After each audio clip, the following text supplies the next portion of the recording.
Bueno, amigos televidentes, estamos de regreso en la segunda parte de nuestro programa. Ya está con nosotros nuestro invitado de honor, el ex embajador de Nicaragua en Washington, catedrático del ICAE y primo. Lo más importante. Arturo Cruz. Arturo, gracias por haber aceptado la invitación. Sé que vos tenés muchas ocupaciones y compromisos. Bienvenido al programa nuevamente, primo. ¿Cómo ha estado? Siempre es un gusto estar con vos, Jaime. Se le ve muy bien. Muchas gracias.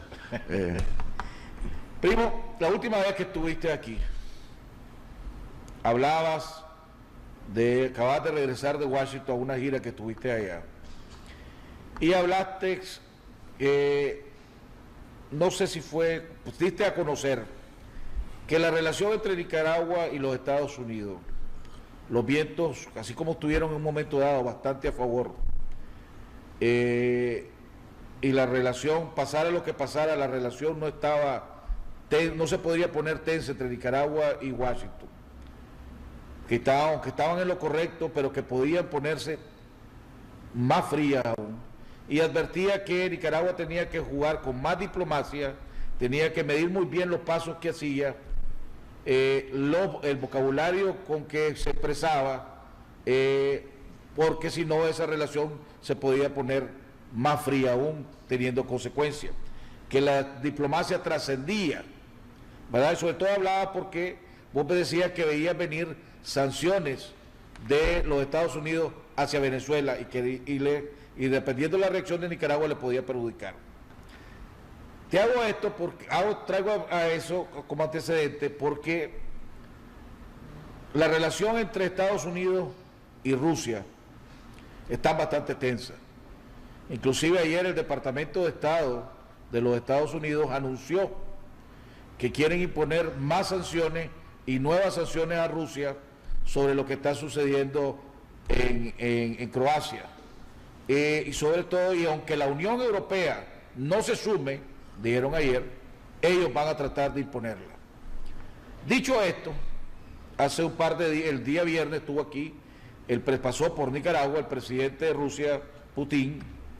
Se habla del involucramiento de Rusia en la posibilidad del canal, se habla del establecimiento de una base de suministro, supuestamente, de Rusia aquí en Nicaragua, y el establecimiento de una base de comunicaciones entre Nicaragua, de Rusia, aquí en Nicaragua. Revivir de esa relación entre Nicaragua y Rusia, ¿cómo la ves, cómo la analizás y qué impacto puede tener? A ver, quisiera hacer un pequeño resumen del planteamiento del programa anterior.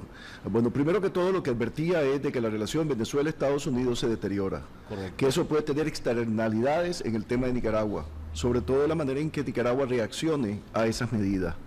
Esas medidas son, me parece a mí, inevitables.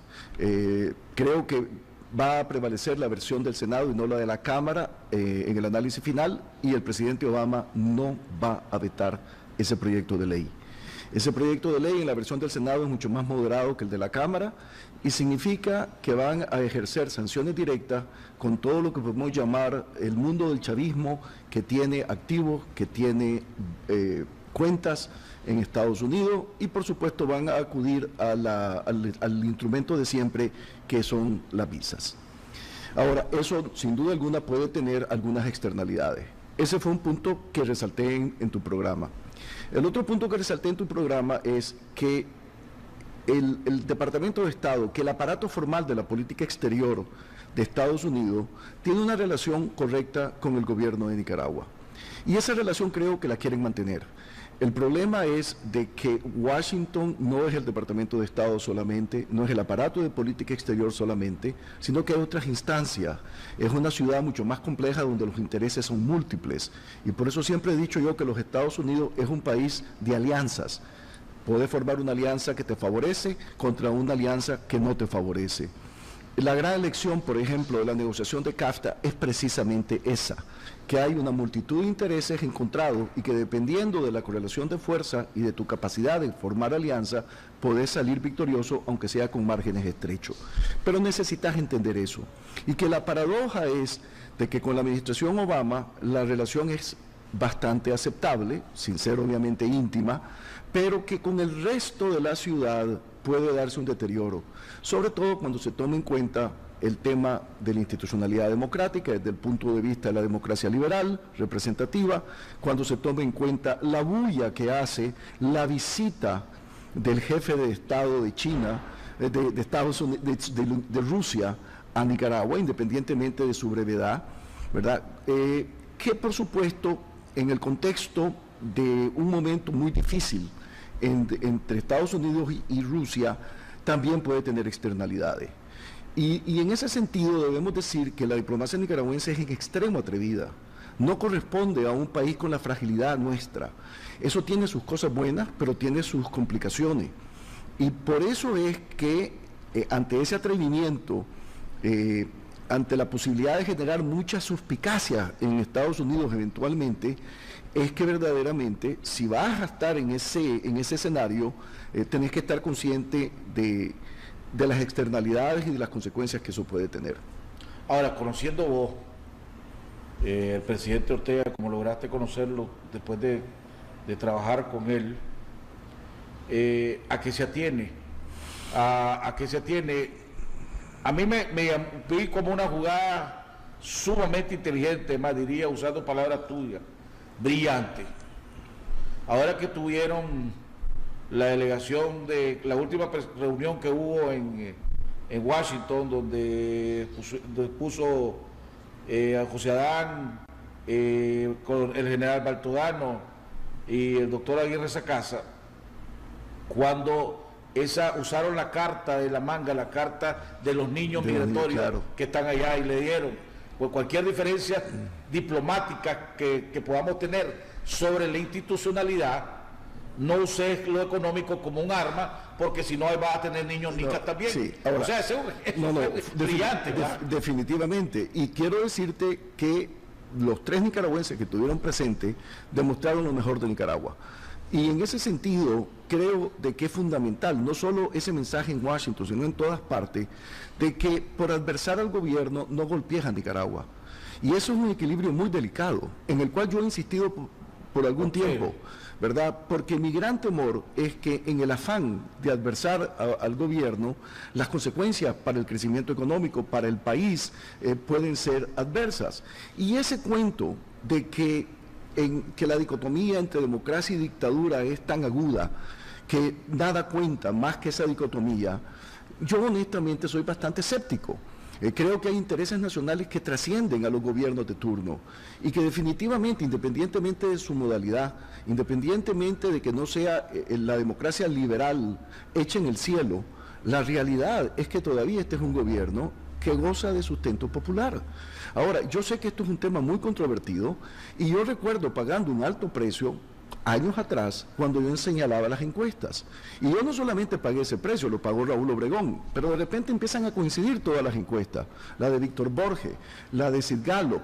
Inclusive el estudio de la Universidad de Vanderbilt, que es un estudio muy interesante, hace la siguiente calificación que yo reconozco. Dice, este es un gobierno con altos índices de popularidad, pero también esta es una situación donde hay altos índices se me escapa el término que usaron, de polarización o un término parecido. Y hablaron de que hay miedo de insinuando, tienen miedo. Claro, pero el hecho central, sin embargo, es de que independientemente de la calificación que hace el estudio, al menos reconoce. Ahora, obviamente está ese caveat de lo que ellos llaman, pero no le llamaron temor como tal, usaron otro término, pero que insinuaba temor. Ahora, yo sigo insistiendo, temor se vivió en Nicaragua en los años 80. Me recuerdo diciendo hace algún tiempo atrás, en Nicaragua lo que vivimos hoy es un picnic, un paseo en el parque en comparación a los años 80. Creo yo que ese es un punto que los norteamericanos toman en su cálculo. Por eso te digo, la relación con el Departamento de Estado, con la Casa Blanca, con el aparato de la política exterior es aceptable. No con el resto de la ciudad, porque en el resto de la ciudad hay gente que reconoce los otros temas que le preocupan a muchos de Nicaragua. Pero debo de advertirte algo. Ese tema de los niños, el tema trasciende, es simbólico, porque es el tema central, Pero también está la cuestión de la seguridad ciudadana, está la cuestión del tema migratorio en general, drogas, etcétera. Y debo decirte algo, los norteamericanos también cuando hacen sus encuestas, porque las hacen, y ven el resultado de las encuestas después de las elecciones presidenciales pasadas, y sus encuestas le dicen que la percepción de la ciudadanía es diferente a la percepción de las élites críticas, empiezan a preguntarse, ¿por qué nosotros nos vamos a afanar en promover un modelo que pareciera que la sociedad nicaragüense en su conjunto o en su mayoría no parece apreciar? Estamos claros. Ese es un punto. Y el otro punto tiene que ver con el resto de la región. Tú hace poco tuviste en tu programa al director de Funides, y cuando le preguntaste al final, ¿verdad?, si el país va por buen camino, yo supuse que él iba a hacer una suerte de respuesta con matices, pues por razones propias de su cargo o lo que tú quieras, y sin embargo fue afirmativamente sí. Y dijo algo que es muy importante: vos no podés ver a un país en abstracto, fuera de su contexto. Para que tengan una idea, El Salvador en el 2014 está proyectado a crecer al 2.1 y lo están celebrando como una de las mejores noticias. Ese es el crecimiento esperado en El Salvador. Sí, él lo dijo. O sea, podríamos ir mejor, pero comparado a la región, vamos muy bien. Siempre podemos ir mejor. Y en ese sentido... Pero ahora entonces volviendo al tema, perdóname que te interrumpa. No, claro. Al peso de la relación Rusia-Nicaragua. Sobre todo como están las relaciones ahorita de Estados Unidos-Rusia. ¿Podrá tener consecuencias para Nicaragua o no podrá correr? Ayer vimos ya la primera reacción de Ileana Ross, pero vos sabés, eso va a reaccionar de esa manera. Pero hubo un momento en que está bien tensa la relación entre Rusia y Estados Unidos. Y en Rusia, en los Estados Unidos, analistas de izquierda y de derecha, pongámosle, han coincidido en que Putin tiene una estrategia de volver a Rusia a los niveles que era la famosa Unión Soviética antes, y que quiere avanzar fuertemente a eso. ¿Podría o no podría tener eso consecuencias para Nicaragua? A ver, me parece la pregunta excelente. Primero que todo, creo que al nivel del Departamento de Estado, Casa Blanca, órganos de inteligencia, Pentágono, te voy a dar una respuesta tan categórica como te dio la del director de FUNIDE. No. Porque, en efecto, a ver, te lo pongo de esta forma. ¿Cuánto es el presupuesto anual militar de los Estados Unidos en los últimos años? Ha llegado hasta 600.000 millones de dólares. El segundo presupuesto más alto en el mundo es el de China, 125.000 millones de dólares. Rusia, objetivamente hablando, a pesar de su gran cultura, de su grandeza, aquí no se me ocurre hablar de Rusia como un paisucho, ¿verdad? Sí. Bajo ningún punto de vista, y no quiero caer en esa caricatura. Sin embargo, es una economía, para empezar, por debajo de la de Brasil. 2 trillones de dólares. Es una economía que le va bien cuando el precio del petróleo y el precio del gas está bien. O sea, es una economía de commodities. Y además de eso, con un aparato militar, obviamente, haciendo salvedad de lo nuclear, muy, muy debilitado, porque su presupuesto, sus posibilidades objetivas son bastante raquíticas. Entonces, Rusia, sin duda alguna, con Putin, tiene un líder que no necesariamente quiere llevar a Rusia al nivel de la Unión Soviética del siglo XX, pero sí quiere llevar a Rusia a la grandeza del siglo XIX. Son dos Rusias muy diferentes. La Rusia consolidada en el contexto de Euroasia y la Rusia con proyección global, que al final fue la que terminó de desbaratar el proyecto soviético, porque con una economía con crisis de productividad y sobreexpandida, con múltiples compromisos, con Cuba, con Etiopía, con Nicaragua, que básicamente la periferia le chupaba al centro, yo creo que ese ejercicio no lo quiere repetir. Ahora, en un momento en que vos tenés una tensión entre Estados Unidos y Rusia, por lo que Rusia considera su área de influencia inmediata, legítima, que está recuperando después de tanta debilidad y de tanta agresividad de los Estados Unidos, de verdaderamente ni siquiera darle espacio en lo que los rusos llaman su extranjero distante, cercano o algo parecido así. Entonces, obviamente, la oportunidad que le puede ofrecer Nicaragua de ventajas marginales, ¿verdad? Las va a aprovechar, sobre todo porque ¿cuál es el intercambio realmente entre Nicaragua y Rusia? Es un intercambio muy barato desde el punto de vista de Rusia. Buses, trigo, sí. 20 millones de dólares en un momento dado que lo necesitaba el país para su fondo de uso inmediato, pero en el gran balance están al margen. Y debo decirte algo, que en el momento en que Rusia, por X motivo, mejora su relación con los Estados Unidos, este valor simbólico marginal que se simboliza en el viaje de una hora pierde relevancia. Ahora bien, es una relación que la manejan ellos, no nosotros. Ahora, quiero decirte lo siguiente, ese es el cálculo definitivamente de los operadores de inteligencia norteamericanos, pero eso no quiere decir de que en la opinión pública, sobre todo si Fox News hace el tema un tema de discusión nacional y dice, están los rusos, están los chinos en Nicaragua, en nuestra área de influencia inmediata, en nuestro Mare Nostrum, ¿verdad? Eso puede llevar a una discusión mucho más compleja. Por eso te decía de que la relación con Washington no es solamente con el aparato formal de la política exterior, y que aquí se puede crear una situación donde el aparato de política exterior norteamericano se queda aislado en su propia ciudad si este tema coge relevancia. Y tenés un Congreso militante, y tenés una sociedad civil organizada que se preocupa por el tema democrático, por el tema geopolítico, y se da una alianza entre los que antes apoyaban al Frente Sandinista en los 80 y lo que podemos llamar la derecha dura. ¿Quién te iba a decir a vos, por ejemplo, que la Heritage Foundation podía coincidir con el Wilson Center en el tema de Nicaragua? Bueno, esas cosas pueden ocurrir. El ex embajador de Nicaragua en Washington, Carlos Hulbert, siempre se ha preocupado, cuando piensa en el canal, no tanto por el tema del cálculo financiero, sino por lo que en un momento dado, si esto coge viabilidad, se vuelve un tema de discusión en la opinión pública en Estados Unidos. Y no hay duda alguna de que una vez que Fox News decida hacer de esto un tema, lo van a seguir las demás cadenas, porque tenés lo perfecto, tenés la Rusia de Putin y la China emergente, que independientemente de que también tiene una proyección moderada, al final la perciben como las dos potencias emergentes que todavía están muy distantes de los Estados Unidos. Yo sigo creyendo que los Estados Unidos es el poder dominante, sin duda alguna, en todos los aspectos, pero no hay duda que en Centroamérica eso puede llevar a una discusión muy intensa.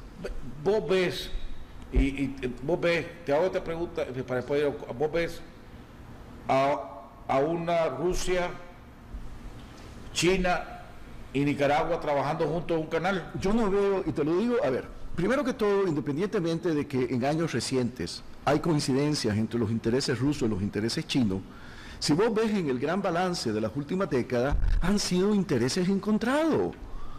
A ver, todo el mundo habla de los BRICS, ¿verdad? Sí, esa era la pero pregunta. A ver, que fue un invento de los gringos, ¿verdad? El concepto de los BRICS, de las economías emergentes. En ese grupo, además de África del Sur, que está ahí por consideración al continente, no por peso económico realmente, ¿verdad? Vos tenés que, y ahora está a solicitud de Rusia queriendo invitar a la Argentina, que tampoco tiene el peso económico para estar ahí. Estuvieron a punto de irse a carreta, lo que ocurre con Argentina es que históricamente con la Unión Soviética de otrora, con los militares de Argentina, con la dictadura militar, siempre hubo una relación muy cercana, sobre todo en el tema de trigo, de soya y de alimentos. Ahora, cuando vos ves a los países principales del BRIC, realmente son, bueno, Brasil ya es una economía considerable, de 2 trillones, y superior en términos del tamaño del PIB a la rusa, pero ahí tenés a Rusia, a China y a la India. Bueno, da la casualidad que entre esos 3 países en algunos momentos se han matado. Es decir, los países que comparten fronteras, Jaime, por lo general, son países que no dejan de tener sus problemas. Yo no veo ningún entusiasmo de parte de China, ni siquiera si es una iniciativa exclusivamente privada, de tener a rusos involucrados.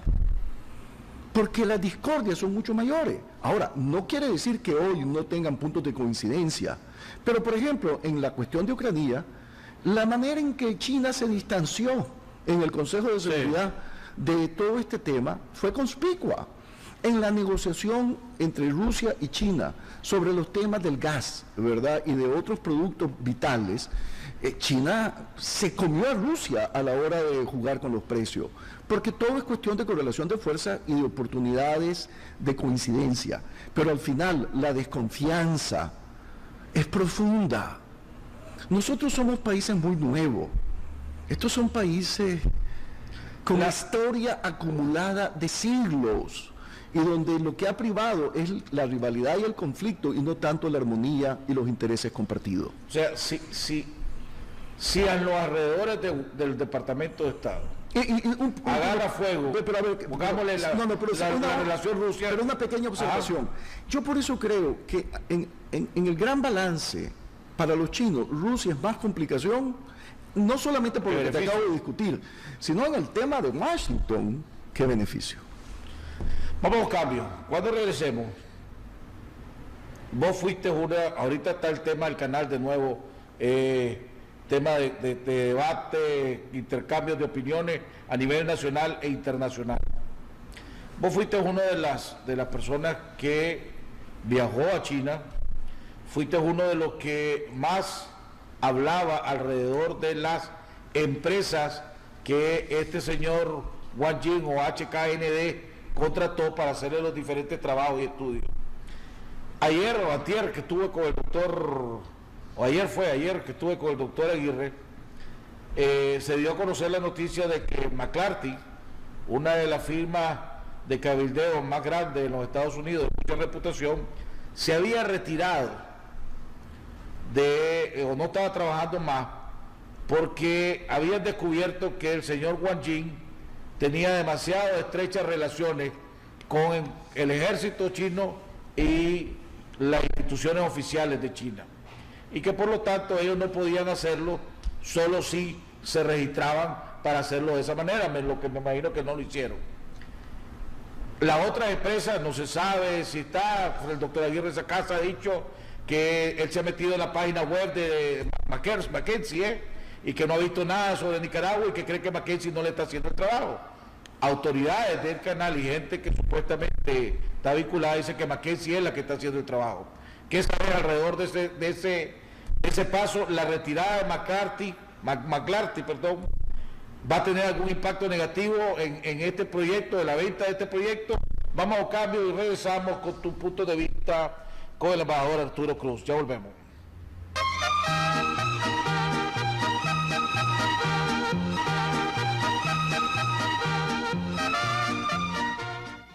Estamos de regreso con nuestro invitado, el ex embajador de Nicaragua en Washington, catedrático del ICAE, Arturo Cruz. Arturo, antes de entrar a lo del canal, déjame hacerte una pregunta. Ahorita hay una ofensiva del sector privado alrededor de varios temas, los temas del maní, ¿verdad? El subsidio del maní, las normas impuestas alrededor de la exportación de lo puro, y sobre todo los TPL. Yo leí una carta que mandaron firmada por Scott Bond de la Zona Franca, presidente del COSEPO, Sean AR y AmCham, a varios senadores, el presidente del Comité de Finanzas, pidiéndole la extensión. Y hablaban de alrededor de un estudio que hizo la Universidad de Duke sobre la pérdida de empleo que significaría para los Estados Unidos y para Nicaragua. Ahora vi también las notas que mandó el presidente de COSEC, el por qué está opuesto a las normas que se impusieron a los puros. Esta situación de Rusia, de China, de la relación, etcétera, puede influir negativamente o puede no influir en nada sobre las posibilidades y el cabildeo que están haciendo el sector privado para lograr que se aprueben los TPL en un año electoral también. A ver, en el tema de los TPL es un micromundo con poquísima trascendencia. Por eso creo que si la extensión de los TPL llegara a pasar, va a pasar en la oscuridad de la noche. Sin mucho debate. Sin mucha discusión, porque lo que van a poseer, la van a pegar a un proyecto de ley que nada tiene que ver con nosotros. Y esa es la mejor esperanza para Nicaragua, en escenarios óptimos. Y vuelvo a insistir, esta es una discusión de... Pero aquellos que decían que eso significaría que tenía que mandarle una enmienda al CAFTA, etcétera, etcétera. No sé, bueno, hay una serie de interpretaciones, pero te vuelvo a garantizar de que si nosotros tenemos la extensión es por la capacidad de cabildear de múltiples intereses, tanto allá como acá, oficiales, privados, para lograr que en ese micromundo la correlación de fuerzas, las coaliciones nos favorezcan. O sea, y que en un momento dado, no porque es un mundo muy pequeño, y que lo hemos manejado muy bien, objetivamente hablando como sociedad. El gobierno lo ha hecho muy bien, Pro Nicaragua lo ha hecho muy bien, el sector privado lo ha hecho muy bien, y eso significa entonces de que si lo logramos, es en la oscuridad de la noche, de que hay un proyecto de ley que tiene que ver con otros temas y de repente vuelve a meter los TPL, con la esperanza que cuando llegue a la reconciliación entre las dos cámaras no haya ningún problema. Y cada vez hay menos problemas porque cada vez menos hay reconciliación, sino que uno de los proyectos de ley, ya sea el del Senado o de la Cámara, es el que prevalece. Y en este caso sería por el lado del Senado. Tema del canal.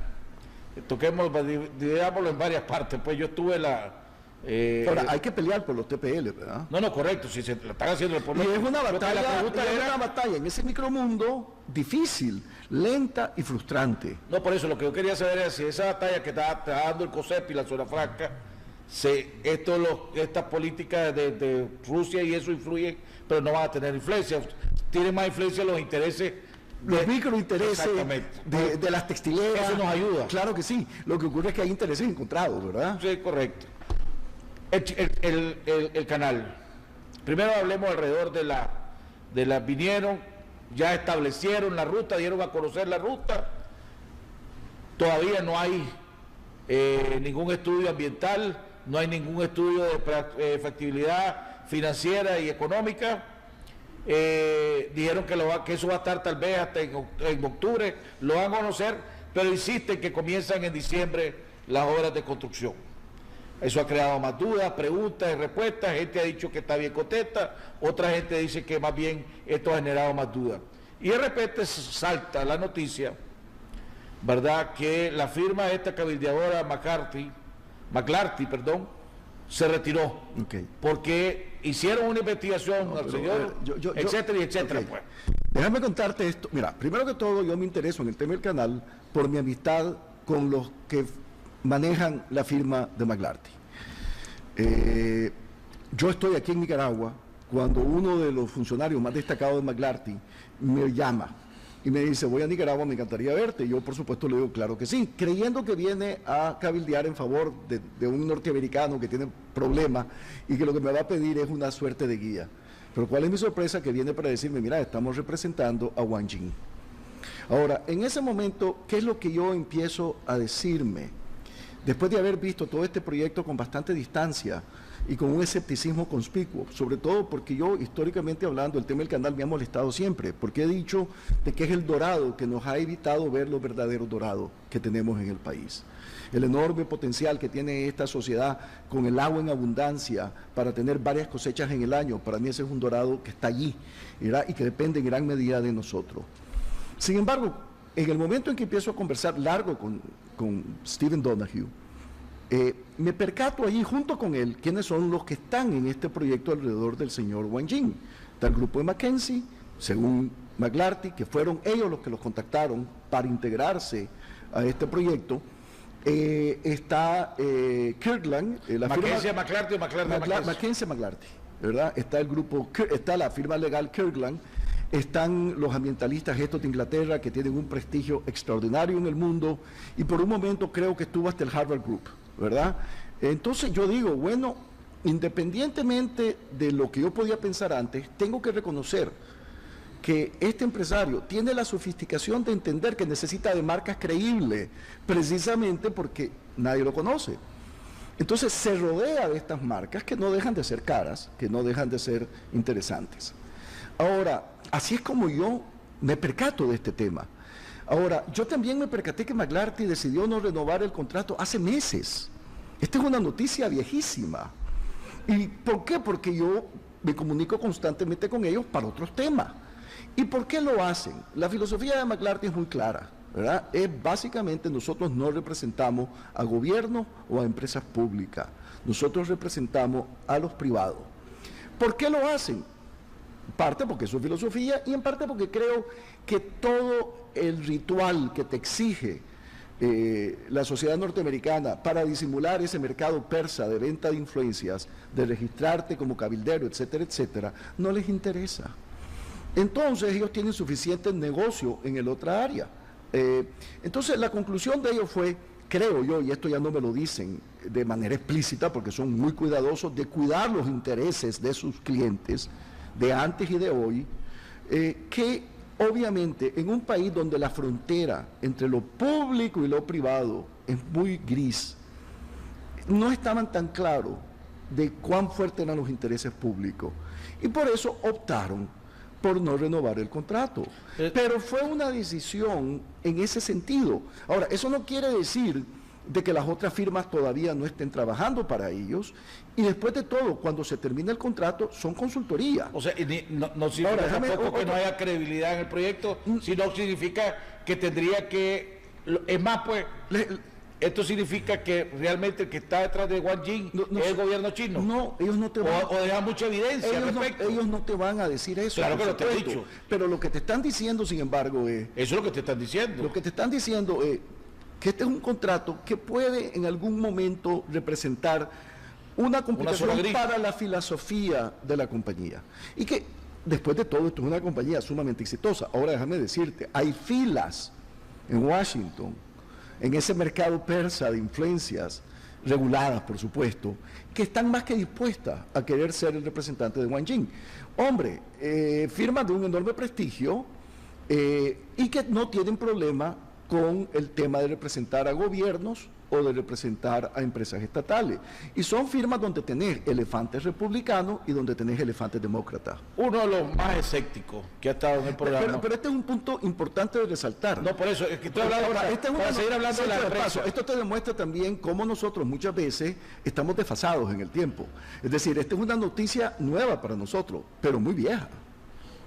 Sí, o sea, muy vieja, te lo garantizo. Bueno, es que ese es el problema del secretismo, porque se maneja todo. No, pero es que ¿por qué también te van a decir, Wang Jing, mira, ya la relación con este consultor se terminó? Pero la autoridad... Son decisiones... Pero ese es otro tema. No, pero eso es público allá. Eso es otro tema. Y claramente... Público no, vos te diste cuenta. No, hace meses. Y se te diste cuenta por tu relación. No, y se dio cuenta mucho... Bueno, pero a lo que voy es que nadie... No, porque sacó un comunicado. ¿Pero por qué lo van a sacar? Es que ese es el punto. ¿Cómo te vas a dar cuenta? Pero es que esta es una transacción ordinaria. Dejémoslo a un lado. No hagamos de esto un fetiche. Inclusive, el presidente del COSEP, ¿verdad? José Adán, tuvo conversaciones en las que yo estuve presente con McLarty y donde definitivamente... el presidente del COSEP ya sabía que McLarty se había retirado. Yo no sé si lo sabía, pero sospecho que sí lo sabía.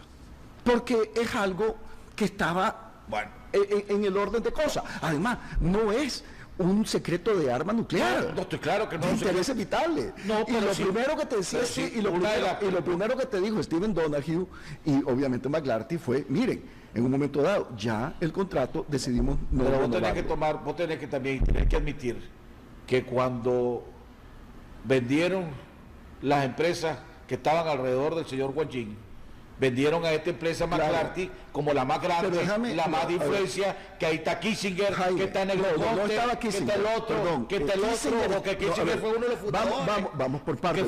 Kissinger fue uno de los fundadores, etcétera. Pero a ver, la vendieron como la mamacita. Y te quiero advertir que entre los que y no estoy diciendo que vos lo hiciste. No, yo lo hice. Y vos lo hiciste también. Y te lo explico por qué. Ah, bueno.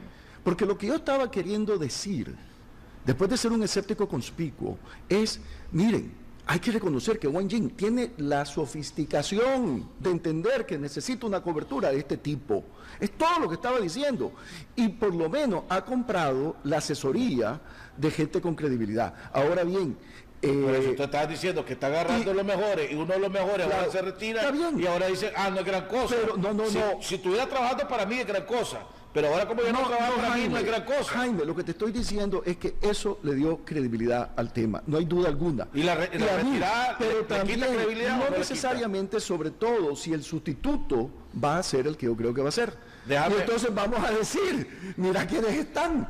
Es decir, pero vuelvo a insistir, hermano, este tipo de transacciones son de orden cotidiano. Como queda supongámosle que este secretismo alrededor de la retirada del señor de la empresa pero puedo elaborar déjame hacerte la pregunta, porque ya vos te me querés zafar también. No me quiero zafar. Y después se me va el tiempo. No me quiero zafar, te estoy diciendo de que esto se sabía. Bueno, lo sabías vos. Y lo sabía. Y un grupito, pues, bueno, pongámosle, pues. Ajá, pero vos vas a sacar un comunicado, no renovó el contrato. Pero déjame decirte una cosa. Uno de los más escépticos, hablando pues, y ahora tomando en cuenta que no sabes quién trabaja y quién no trabaja, porque no tiene por qué informarlo.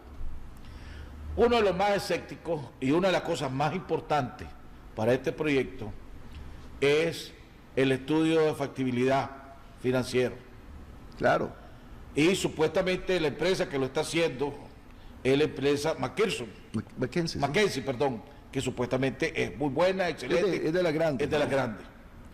Según el doctor Aguirre Sacasa, él tiene dudas de que esta empresa de McKinsey esté haciendo este trabajo porque se ha metido él a las páginas web, a las páginas donde se anuncia, y lo lógico y lo normal, dice el doctor Aguirre Sacasa, que una empresa de este tamaño que está involucrada en un proyecto tan grande como el Gran Canal, la obra más grande de la historia del mundo, como dijo el señor Wang Jing, y que no esté anunciando que está trabajando para ella, le da mal sabor. ¿Tiene lógica o no tiene lógica lo que dice el doctor Aguirre? Todo lo que dice Francisco Javier tiene lógica. Así que partamos de esa premisa, ¿verdad? Ahora, sin embargo...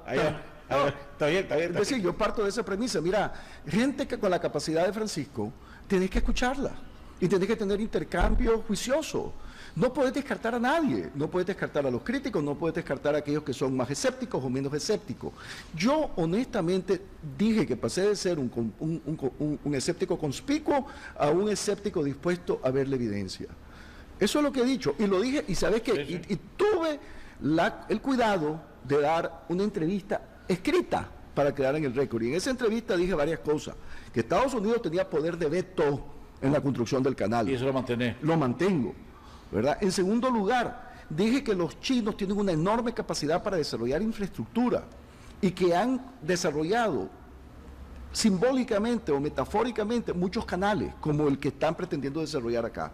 En tercer lugar, insinué en un país que no conocemos y que debemos estudiar, de que hay una zona gris entre las empresas públicas y las empresas privadas, y que la compañía del ferrocarril está asociada históricamente al ejército chino. Y además de eso, insistí de que el tema del canal, en cierta forma, para muchos chinos, es su muralla china en el exterior, y que por eso también había que tomar en cuenta el valor simbólico. Ahora, y planteé eso en el sentido de que también estaba a la expectativa, oíme bien, de ver quiénes iban a ser los inversores. Y mientras yo no sepa quiénes son los inversores, yo personalmente seré escéptico, no como antes, pero seguiré preguntando quiénes son los inversionistas. Ahora, porque cuando sepamos quiénes son, vamos a saber realmente. Sí o no es. Entonces, yo sigo diciendo, hay poder de veto, hay una gran capacidad de desarrollar la infraestructura. El tema ambiental se ha vuelto relevante en China, no solo para el canal, sino para su sociedad. El simbolismo de la muralla china en el exterior es de gran importancia. Y también te repito, Wang Jing, ¿verdad?, no es alguien que podés descartar con tanta facilidad, porque aquí hay una serie de combinaciones, el mago y el chinito, donde está esa arrogancia cultural nuestra en todo lo que es asiático. Porque si el chino fuera danés, o fuera sueco, o fuera alemán, sería otro tema, pero a lo que voy. Déjame concluir. Pero es que este mismo punto, ahora sí me voy a defender de vos. Siempre soy muy educado y te escucho. Y yo soy el entrevistado, vos no sos el entrevistado. Y lo último que te quiero decir es que a donde él me sorprende es cuando él se rodea de esta gente. Ahora, que incluye gente muy sofisticada. Eso es todo lo que dije. Ahora, sigo siendo excesivo. Es para aclarar, ¿verdad? Es para aclarar. El cuestionamiento, que te pusiste a la defensiva como si el cuestionamiento era hacia vos. No. El cuestionamiento no era hacia vos. Pero déjame hacerte una pregunta. Pero por si acaso es. Pero te vamos a hacerte la pregunta. Y es normal que haya ese taxismo ante un señor, independientemente sea chino o danés, Sí, ¿verdad? sí, Si es viene normal. Chico Pérez, o la María, o Hottenberg, como le querrás poner. Querido amigo, querido primo. viene, espérame, viene a Eso, Nicaragua. no, es que no te viene dejes a preguntar Nicaragua. la pregunta, y es correcto, es y normal. pero además dice, y consigue una concesión para establecer una empresa telefónica aquí en este país hace 2 años, y cada 2 meses dice que ya van a comenzar, y pasan 2 años y no han comenzado. Hombre, las dudas se te aumentan, porque si no tiene para comenzar, no ha podido comenzar una empresa de telecomunicaciones, que aunque sea grande, es 1 milísimo del porcentaje del proyecto. Hombre, vos tenés que tener dudas que si lo otro va a tener la habilidad o no va a tener la habilidad. Tienes toda la razón. Sí, sí. Yo por eso te estoy diciendo, sin duda alguna, y vuelvo a repetirte, fíjate que te estoy diciendo de que yo quisiera ver, y ese día estaré menos escéptico cuando vea quiénes son los inversores. Eso que dijo cuando en la entrevista, que la presentación que organizó el presidente del COSEP a todas las cámaras y que logró que otros que no perteneciéramos al COSEP pudiéramos estar ahí. Cuando se le preguntaron a los representantes del señor Wang Jin sobre quiénes eran los inversionistas, él dijo, no lo podemos decir, ese es un secreto, porque pone en peligro, o podría poner en peligro las acciones en la bolsa de valores. Eso yo no lo acepto. Por eso te vuelvo a repetir, ¿verdad? Yo soy un escéptico abierto, pero todavía yo, por lo general, ya no sigo este tema, porque todavía faltan muchas cosas por aclarar. Pero volviendo al tema de McKinsey, quisiera hacerte un pequeño paréntesis. Ajá. Cuando vino el señor Wang Jin con todos sus asesores, aquí estaba un vicepresidente de gran nivel de McKinsey, y los que le traducían, fíjate qué interesante, del español al inglés y del inglés al chino, eran 2 muchachos graduados de Harvard, de la oficina de McKinsey en Washington. Déjame hacerte una pregunta. O sea, eso vos lo sos digo, alguien, ¿verdad? y es parte de tu trabajo y tu interés además, ¿verdad? Así como vos sabías que McClarty ya se había retirado, ¿vos tenés alguna información que indique que McKinsey ya se retiró? No la tengo. O sea, para vos McKinsey sigue haciendo el Yo trabajo. creo que McKinsey sigue, y tengo muchas dudas, ¿verdad? A pesar de que no he hablado con ellos, de que McClarty haya renovado su contrato. Me llama la atención también, y te la quiero hacer al aire, porque la semana pasada anunciaron que ya se habían gastado alrededor de $200 millones en estudios y todo esto. Algunos tienen la duda y dicen 200 millones es una barbaridad. Yo no sabía, y por eso te hice la pregunta, fue el día cuando estuvimos platicando, que si era lógico, si era razonable decir que ya se habían gastado $200 millones. Y te hago esta pregunta ahora al aire. ¿Es razonable cuando alguien dice, esta empresa te dice el señor Wang Jin, la empresa pues, HKND, que ya gastaron alrededor de $200 millones, no es una cifra razonable? Mira, hombre, sí, ¿qué te puedo decir? Una foto satelital cuesta un ojo de la cara. Ahora, habría que preguntar cuántas fotos han tomado, si es que han tomado una foto. Pero no es una cifra fuera. No, es decir, McKinsey es carísimo.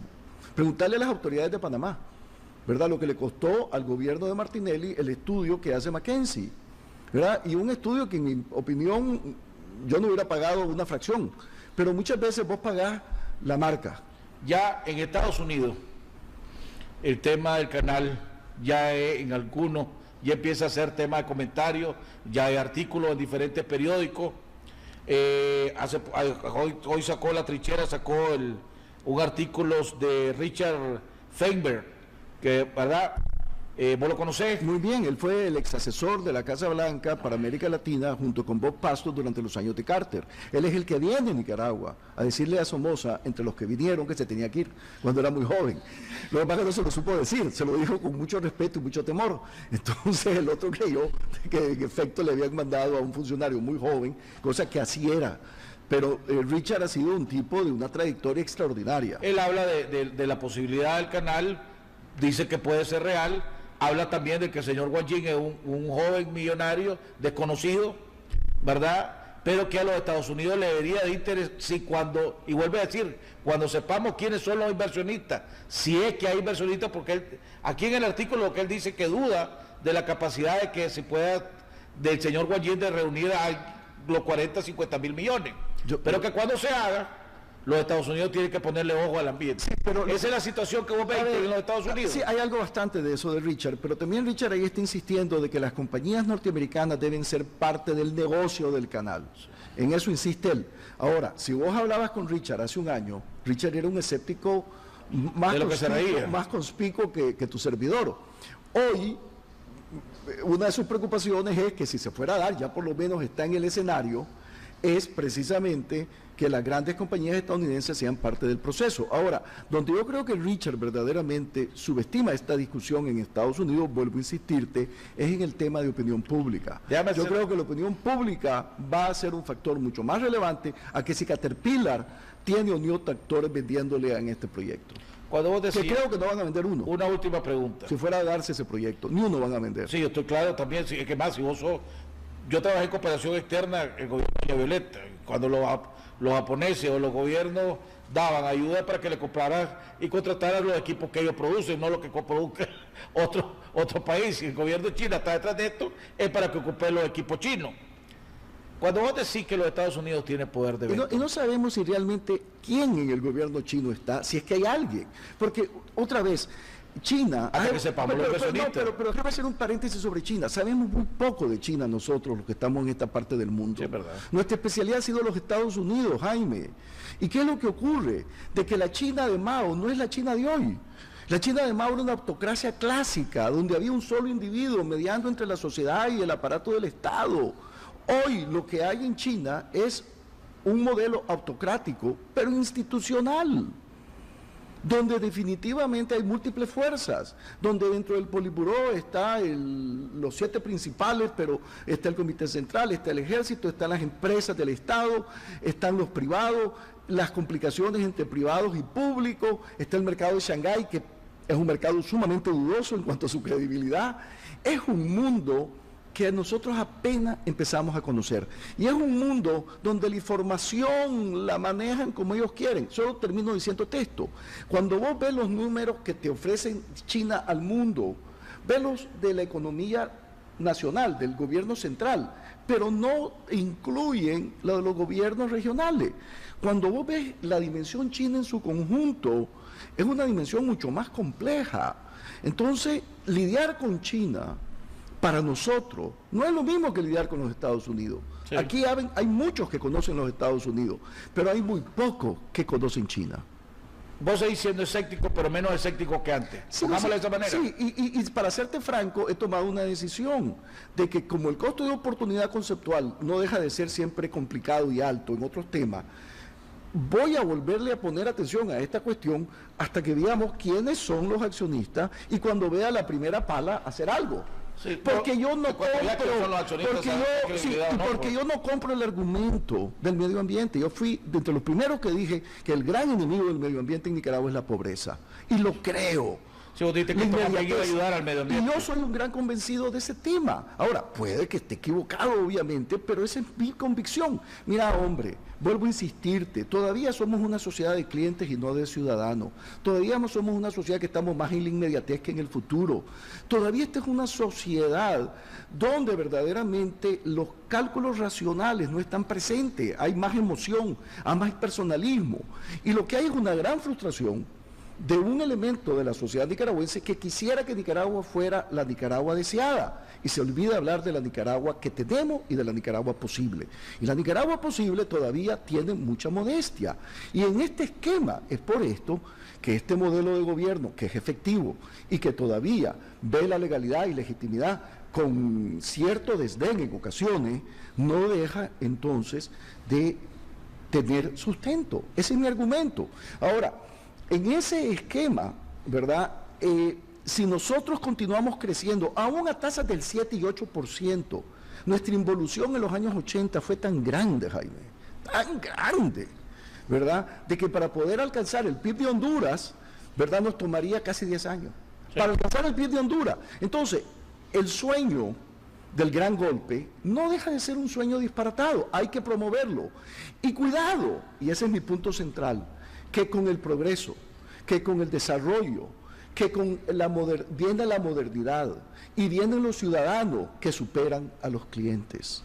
Ese ha sido el mensaje central de lo que yo creo que por lo cual hay que ver que ojalá este canal sea una realidad. Bueno, hemos llegado al final del programa, le agradecemos a Arturo Cruz.